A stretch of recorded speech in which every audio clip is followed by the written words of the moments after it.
मेरे भाइयों, क्या हालचाल। ये वीडियो कोई फ़नी मजाक नहीं होने वाला, ये वीडियो बहुत सीरियस होने वाला है। कहना क्या चाह रहा हूँ, आपको कुछ ही दिन पहले पता होगा, जो कि 5 से 6 दिन हो गए, पहलगाम में अटैक हुआ था, जो कि एक टेरर अटैक है और काफ़ी 26 से 27 लोगों ने वहाँ पे जान गंवाई अपनी। लेकिन मेनली बात यहाँ पे ये है कि इंडिया कर क्या रहा है, इंडिया क्या एक्शन ले रहा है। पानी रोक रहा है, डैम का पानी रोक रहा है। क्या ये रोकने ये ज़्यादा इफ़ेक्टिव है? क्या इससे पाकिस्तान पूरा टेक डाउन हो जाएगा? क्या इससे हम लोग को सिंपैथी या हम लोग को सहूलियत मिलने वाली है कि पानी रोक दिए तो क्या हम लोग जंग जीत गए? ये सब चीज़ें मेरे भाई मैं बता रहा हूँ, बस एक न्यूज़ में या हेडलाइन में ही सुनने में और समझने में अच्छी लग रही है। अब टेक्निकली मैं 1-2 चीज़ें बताऊँगा, उसको ध्यान से समझना, ठीक है।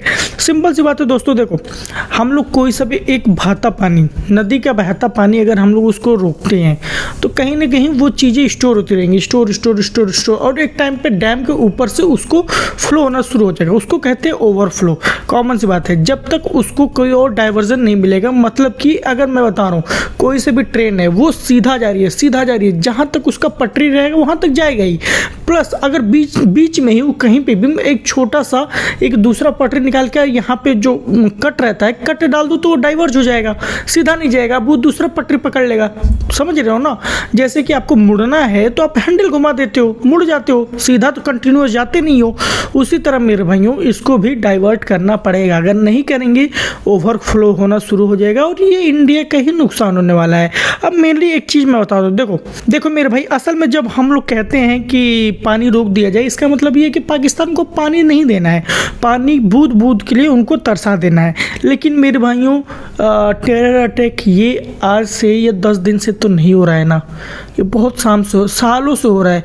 और हम लोग की गवर्नमेंट आई गई, हर एक चीज़ हुआ और कोई भी इतना दिमाग नहीं लगा पाया कि भाई कुत्तों को कितना भी तुम सहला लो, कुछ भी कर लो, लेकिन वो अटैक आज कल परसों कभी भी वो करता ही रहेगा, अनटिल वो जब तक आपको अच्छे से बाइट ना कर ले। और वो धीरे धीरे डैमेज बहुत ज़्यादा हार्म करेगा और वही पाकिस्तान कर रहा है। और ये देखो नॉर्मल सी बात है ना कि मैं एक चीज़ बता रहा हूँ, ध्यान से देखना, सिंपल सी बात है ना कि ये पाकिस्तान अटैक से नॉर्मल सी बात है, जो लोग मरे वो तो बहुत बुरा हुआ, लेकिन कहीं ना कहीं जो वहाँ पर कश्मीर के लोग सपोर्ट कर रहे हैं ना कि पाकिस्तान आके अटैक कर ले, पाकिस्तान ये कर ले वो कर ले।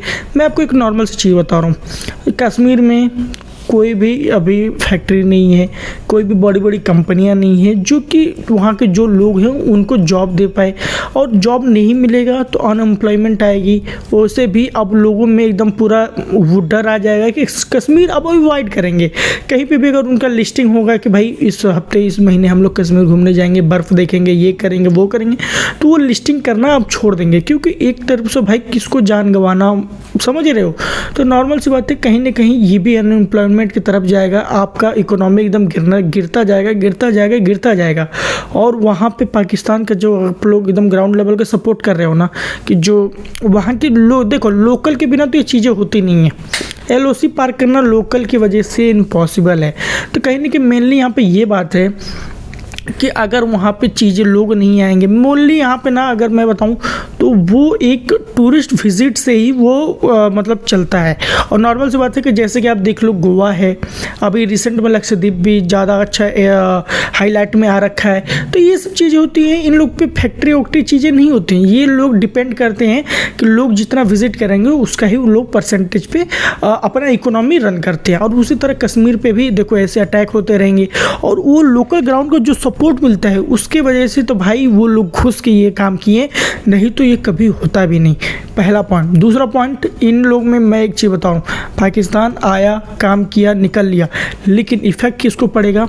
ना पाकिस्तान को पड़ेगा तो सिर्फ और सिर्फ कश्मीर के लोगों को ही। जो आप सपोर्ट कर रहे हो ना, वही आगे चल के आपको वो कुआं खोद के आपको गिराने वाला पूरा पर प्लान बनाया गया है। क्योंकि देखो नॉर्मल सी बात है, जो लोग वहाँ पे आएंगे नहीं तो नॉर्मल सी बात है, कश्मीर में ना फैक्ट्रियाँ होती है ना कुछ भी होता है, इकोनॉमी है ही नहीं। इकोनॉमिक डिपेंड किस पे है?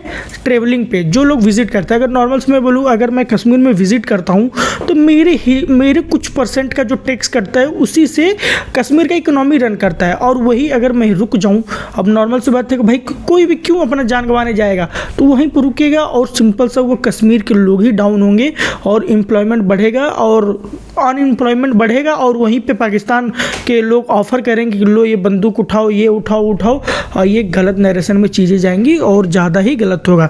तो मैं बस इस वीडियो के एंड में यही कहना चाहूँगा कि भाई देखो, मैं कह रहा हूँ कि डैम का पानी रोकना कोई मेजर सोल्यूशन नहीं है। और दूसरी बात यहाँ पे ये है कि मेरे भाई देखो, सिंपल सी बात है कि एक सर्जिकल स्ट्राइक भी कहीं ना कहीं ये मेजर इशू नहीं है। मेजर इशू ये है कि प्रॉपर उनको घुटनों पर बैठाना। अब वो कैसे करना है, नॉर्मल सी बात है मेरे भाई, ये मुझे बताने की ज़रूरत नहीं है। और कोई मैं एकदम आर्मी के यहाँ बिलोंग भी नहीं करता हूँ कि मैं ज़्यादा इसको डिटेल में एक्सप्लेन कर पाऊँ, और मुझसे एक्सपीरियंस लोग बैठे हैं। बस मैं यही कहना चाहूँगा इस वीडियो के माध्यम से कि कोई भी एक्शन लीजिए, इतना तगड़ा लीजिए कि हम लोग की तरफ देखने में भी उनका रूमटे खड़े हो जाए। बाकी ज़्यादा कुछ बोलूँगा नहीं। जो भी लोग शहीद हुए हैं उनको मेरी तरफ से नमन।